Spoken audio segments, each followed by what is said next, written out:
বর্ষার দুপুরে খাবারের মেনুটা শুধু একবার দেখুন, দিল খুশ হয়ে যাবে না বলেন তো। এখানে আছে 2 পিস ইলিশ মাছ ভাজা, আছে বেগুন ভাজা, আছে কাঁকরোল ভাজা, এই বেগুন, আর এর মধ্যে দেওয়া হচ্ছে আর লঙ্কা দিয়েছি বড়, এদিকে আলু ভাজা, এদিকে হচ্ছে কুমড়ো, এদিকে হচ্ছে ফুলকপি দেওয়া, আর খিচুড়িটা গোবিন্দভোগ চালের খিচুড়ি, মুগ ডাল, প্রচুর ডাল, আর মানে ডালটা বেশি দেওয়া সব থেকে। তো একবার খেয়ে অবশ্যই ইলিশ মাছ দিয়ে রিভিউ দেবো। তো খেয়ে জানাচ্ছি, অসম্ভব টেস্টি। আমি অলরেডি লোভ সামলাতে পারিনি, একবার খেয়ে নিয়েছি। তো আপনাদের একবার না দেখালে হয় না, আমার খাওয়া দাওয়া তো অবশ্যই আপনারা জানেন। ওই দেখুন বাইরে হনুমান দেখেছেন, আর এখানে বসে খাচ্ছি গ্রিলের ভিতর।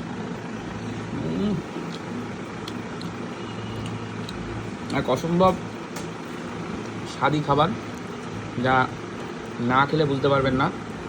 যারা খায় তারাই জানে। ফুলকপি, এই অসময় ফুলকপির একটা আলাদাই সুন্দর সেন্ট, সাথে ইলিশ মাছ, কাঁকরোল, আলু, মানে এত কিছু দিয়ে মানে খাওয়া একটা দারুণ ব্যাপার।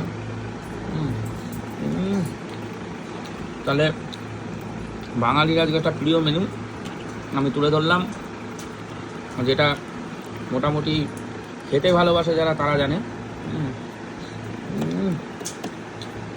খিচুড়িটা জবরদস্ত হয়েছে গো।